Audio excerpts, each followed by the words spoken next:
do Senhor, irmãos. Nosso intuito era estar aqui com os irmãos até mais tarde, mas hoje não vai ser possível. Eu estou com o pastor Romero, é um vizinho meu, amigo há uns 30 anos. Sábado passado eu estive na igreja dele fazendo uma palestra, tivemos 2 horas de palestra sobre a volta de Cristo, sinais dos tempos, governo mundial, relativização das soberanias, uma infinidade de assuntos. E era para ser 2 horas de trabalho, acabaram se estendendo por 3 horas. O irmão está aqui comigo também, tem nos acompanhado nas nossas palestras. Demos um seminário um dia desses sobre leis e projetos de leis que ferem os princípios bíblicos, ou seja, que aviltam a vontade de Deus.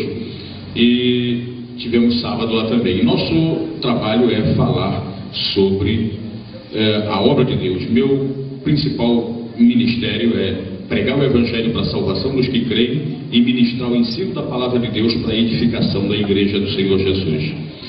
Eu fui um dos líderes da maçonaria do Rio de Janeiro. Eu fui venerável mestre da loja Rei Salomão, 41ª, número 36, na rua São Luís Gonzaga, 1732, em Benfica. Eu fui membro da loja Marcílio Dias, que é a loja de perfeição, quando eu alcancei o 14º grau nos graus filosóficos, mas aí em 86 Jesus me libertou e hoje eu sou um servo de Deus. E eu já era crente quando entrei na maçonaria. Aceitei Jesus na 2ª Igreja Batista em Inhaúma, no Rio de Janeiro, em 78. Em 80 eu tinha terminado a faculdade de administração de empresas, estava fazendo direito, e um colega da faculdade de direito me levou para a maçonaria. Eu disse a ele que não iria, achava um pouco complicado, e ele: não, pode ir que você vai encontrar um monte de crente lá dentro. Até que um dia eu, muito duvidoso se deveria ou não pertencer à maçonaria, levei esse colega meu de faculdade ao casamento do meu pastor. E o pai do meu pastor fazia o casamento, ele era o celebrante daquele casamento. Era um pastor batista muito proeminente, muito líder lá na região centro-oeste. E quando os dois se cumprimentaram, se identificaram como velhos amigos, ou seja, todos dois eram maçons, tanto esse meu amigo que é espírita, quanto o pastor, porque os dois eram maçons. E aí eu achei que não tinha nenhum problema eu pertencer à maçonaria e ser evangélico.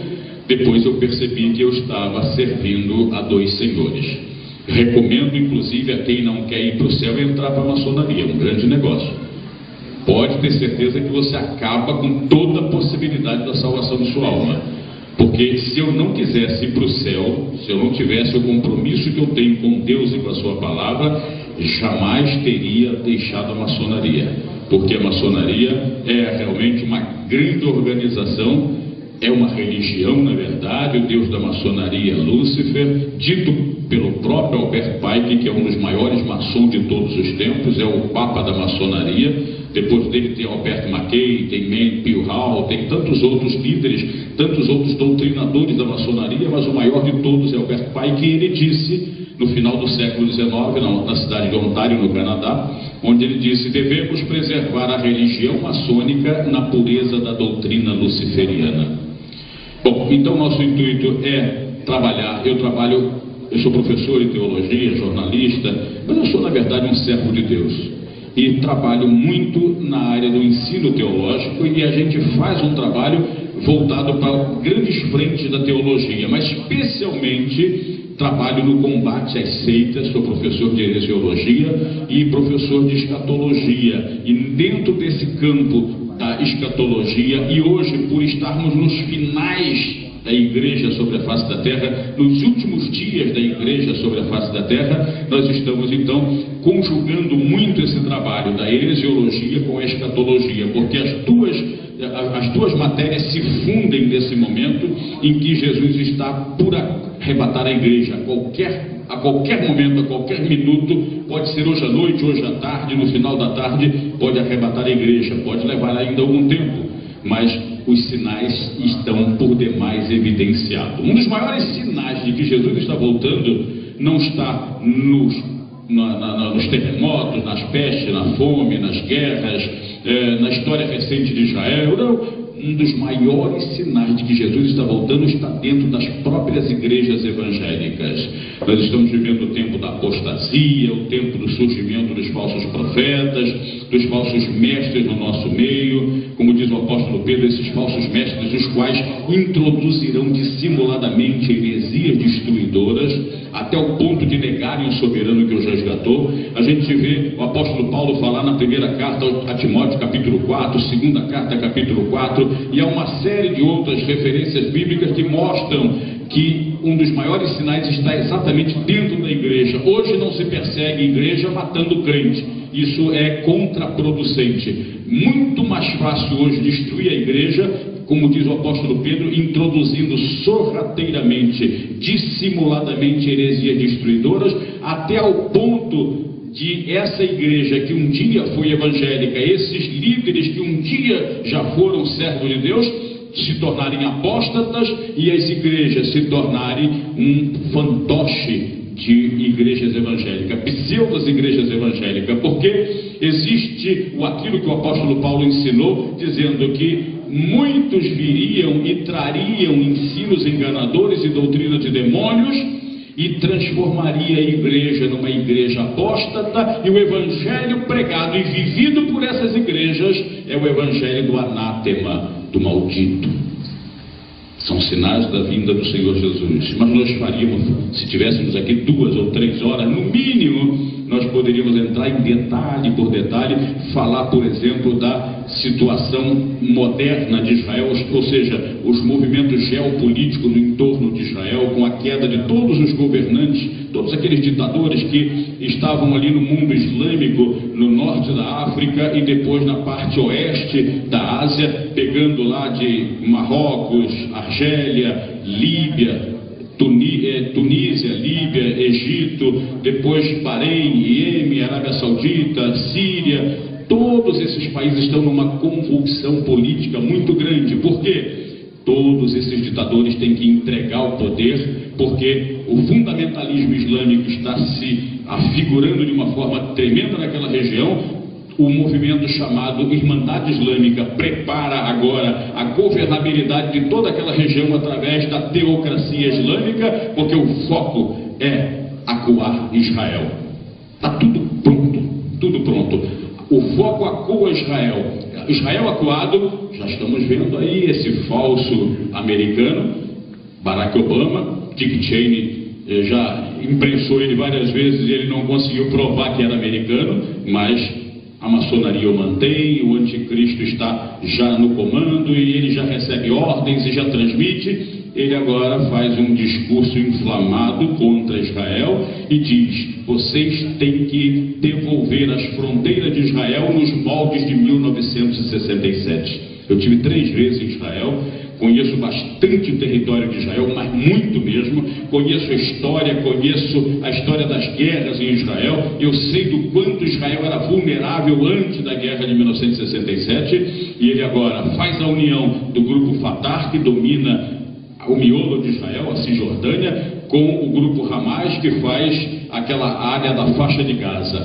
Ou seja, ele agora une 2 inimigos contra Israel. São 2 inimigos que antes não se coadunavam, não se amavam, e agora traz esse pessoal contra Israel. Agora vai trazer o grupo Hezbollah, que são sírios que dominam ali o Líbano, e ali eles acabam fechando o cerco. O primeiro-ministro de Israel, Benjamin Netanyahu, está desesperado. Por quê? Porque sabe que o foco está se fechando. A pressão está terrível. O Egito, que era uma segurança para Israel por causa de $1,3 bilhão injetado na economia egípcia para dar garantia, para ser a pólice de seguro de Israel, já caiu Hosni Mubarak. Então ele não é mais o presidente do Egito, uma junta militar está governando, cai a junta militar para que toda essa região seja absolutamente uma teocracia islâmica, para que a pressão sobre Israel aconteça nos moldes em que quer Ahmadinejad, que nós vimos ali fazendo o sinal do capeta, né? Nós vimos Ahmadinejad, que é o presidente do Irã, e aí o foco, a pressão se fecha contra Israel.